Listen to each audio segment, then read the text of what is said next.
8:39 coming up on 8:40 Raw. Mike Richards along with David Bastl. We are going to talk to Chris from the Idea Shop Canada just a couple of moments here. Then Rick Emmett will talk about a brand new book called Reinvention. And we'll see exactly what that is all about and what he has been up to and what this book is going to do for him. Very often when we talk to authors, and it's really varied. I mean, when Chris from the Idea Shop comes on, I never really know what to expect, which is a good thing. We've had some fascinating authors. And again, there's no one subject. It's not like it's a train of thought that we have. They're not, as a rule, they're not sports books. They've been a lot of historical stuff, a lot of biographical stuff, and then some really interesting fictional authors, Canadian authors. It really has been a very, very, nice segment for us to have, because it's a little beyond what we've done. And people say reading. You read, Richards? Yes. TV Guide and stuff. There's a lot of stuff out there. It's like, well, when my book came out, people said, shouldn't you have read one before you write one? That's probably a good rule of thumb. So we'll do that in just a couple of moments here. Always looking forward to it. And as I said, the one thing that is always very evident, and I suppose people say it's that way around the world, but I find with Canadians and Canadiana that we love to, it's not that we like them. It's like there's this ownership about being Canadian. I think that's why when you saw that song written last week, for Ryan Reynolds, that it is loving you back. It's kind of what Canada does best. And when you think of some of the bands, then when I think of Canadiana, and of course the Tragically Hip, Triumph, Rush, there is this warmth that we have about them that goes way beyond the music. It's like the proud family that says, see, Canadian, we need people to know that they're Canadian. And you know what? It's a wonderful feeling. It's different than the patriotism south of the border. I lived in the States and I've worked in the States, and they have their own thing. So this is not a criticism. There is a difference. This is almost a familial thing. And so when you talk about Triumph, there's Rick and singing really high.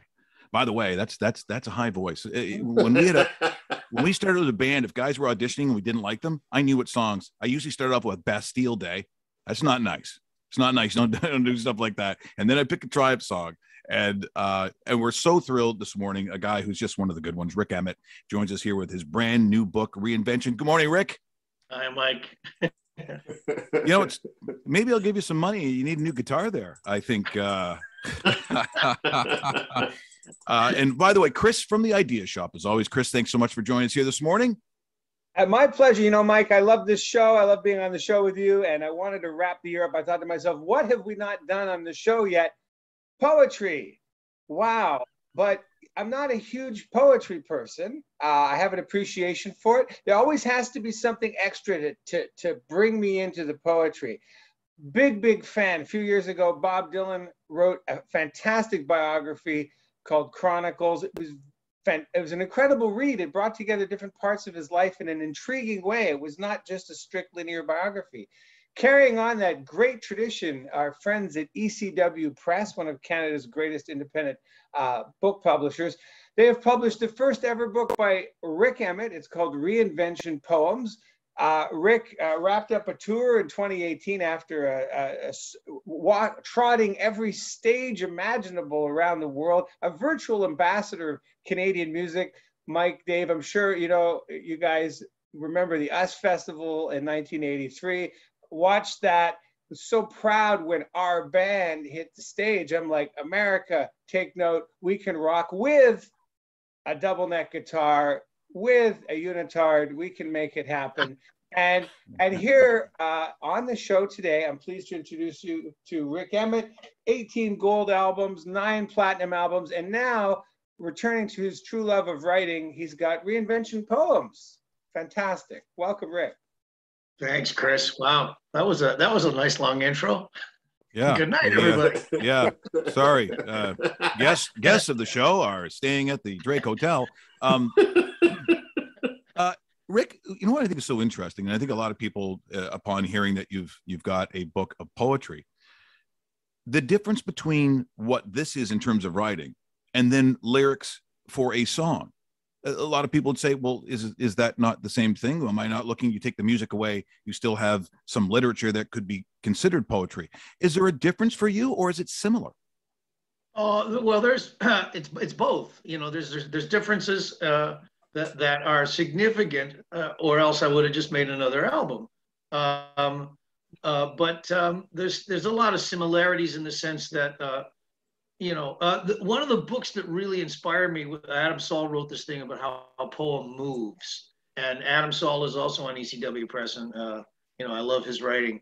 But it's more of a kind of a how-to book, about poetry and how it works, and that's what they have in common. Songs move in certain ways, the music moves, and so does poetry. It's a question of you're limited to words and syntax and all of those other kinds of grammatical kinds of things. So language has its own beauty, and going back to what you were talking about before, I came on the show, Mike, about that Canadian thing. There's something that's very poetic about Canadian music. Like, we have this long tradition of your Gordy Lightfoots and Gord Downey and all the rest of the Gords. Like that. It's a folky singer-songwritery kind of approach to the making of music, which finds its way, I think, into Canadian bands a little bit more. Like a guy like Burton Cummings, for example, probably wrote lyrics that not American people probably wouldn't have written them. It was a more Canadian kind of and so there's this poetic nature. And I mean, this is impossible to try and put into words, especially at 8:42 in the morning. But the Canadianness it's tied to our geography. It's tied to our, where we're from and what nature means to us, what geography means to us. That somehow finds its way into the stories of the songs. And so the idea of writing poetry was not a huge leap. It was just a sideways kind of a little to the left and a little later in the day. Yeah. So Rick, when you're writing this and you're putting pen to paper or hands to keyboard or anything like that, are you thinking of a topic, or is this something that you sit there, because I don't want to give it away too much, but are you sitting there going, I want to express about subject A or subject B, or is it just something that you're thinking about, you watch on TV, you see, or is it maybe a combination? How do you put this to that and create this? Yeah. For those of you that are on radio, he was pointing to things like his head and the book when he was going this to that to the. Okay, so you're asking me about process, and it depends what stage you're at. Like in the early stages, it's often like this would be true for songwriting too, not just poetry, but you're kind of just going around the world and you're like a magpie. You go, oh, that's glittery. I'm going to take that back to my nest. There's things, and I used to tell my songwriting students at the college, there's things that they're like an acorn. And so that's where you're starting. You have an instinct that there's an oak tree there. It's waiting. It's just going to need the right amount of sunlight and water, and so that's the beginning stage. And so the stuff that's bugging me about things that I see on the news or that I read in the paper, or there's a poem in the book. It came from something my daughter, who's now 36 years old, when she was 3, it was something that she said to her mother. And so there's little things that they happen, and they're in, I don't know, my journals or my notebooks. I'm a big spiral notebook kind of guy. And I used to have it always with me out on the road, wherever I would go. And I would try to write every day, no matter what. There's a sort of that's part of it, that there's a discipline to writing that's required, no matter what it is that you're writing. But that's the beginning phase, and then the next phase is you're sitting down and now you're trying to play connect the dots, Right. Oh, this thing goes with this thing, and so now, and then even when I got to the point where I had the book of poetry, I had a manuscript, I sent it off to a couple of beta readers and said, let me know, like have a look at this and tell me what you think. And they were saying, there's stuff where I'm not sure what you're driving at. And so then when I organized it into sections and put a title on a section, it was almost like I was putting up a signpost, like, you know what, I'm on a soapbox here and I'm shooting off my mouth.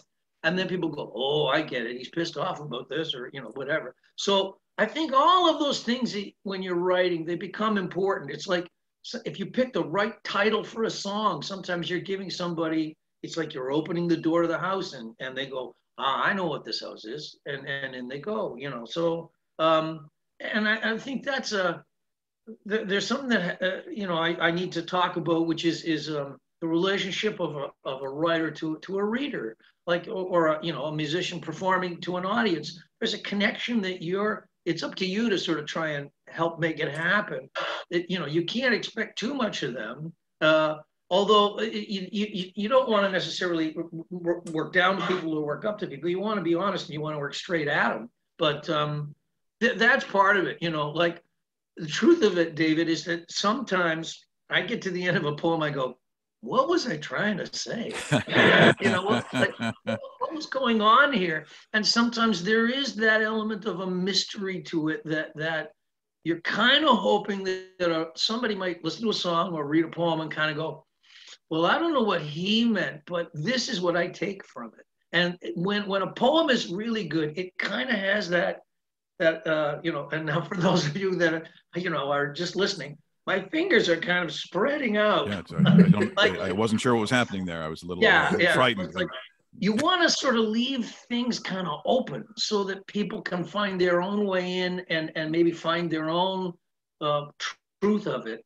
Even though, obviously you're motivated to be trying to say, this is exactly what I meant.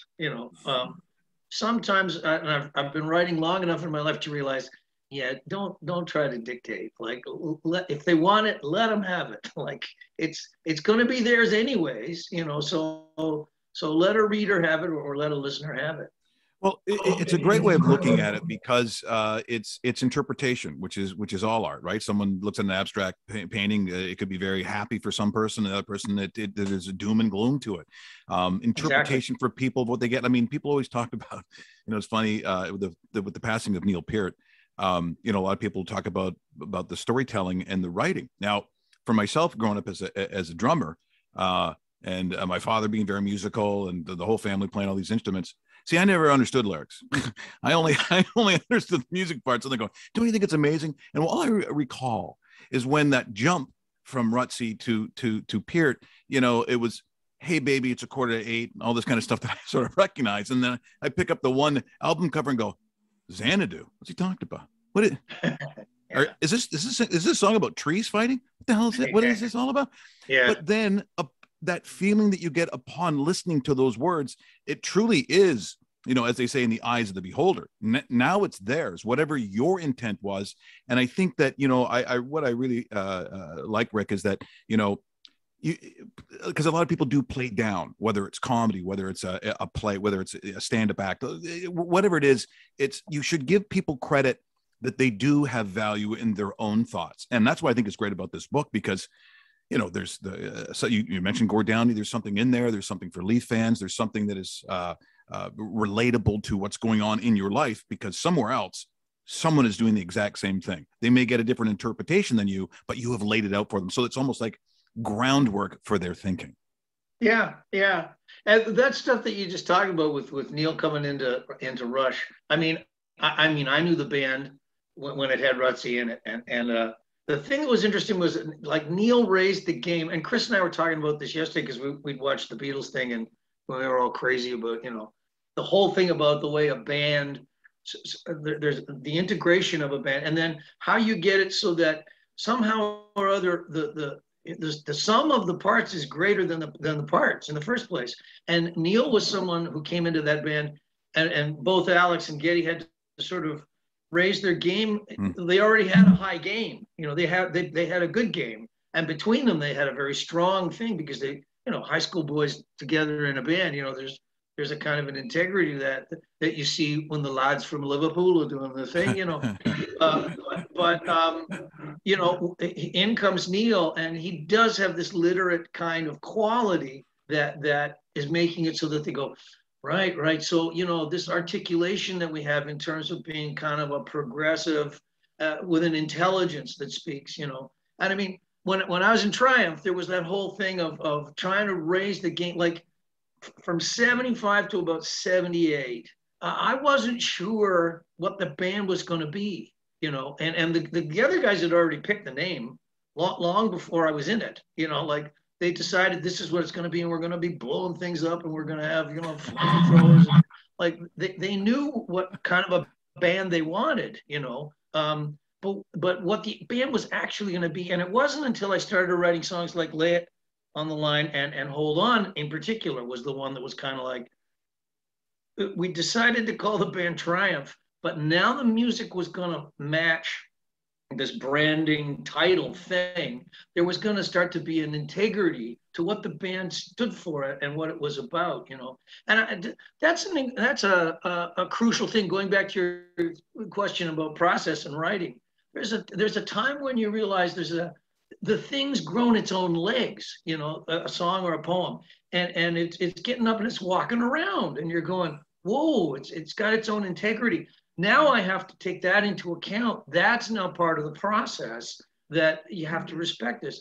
And in the case of a band, there's an image that you project. Like, there's no way around it. Like, that's why you get signed to record deals, because they go, oh, we like the image of these guys.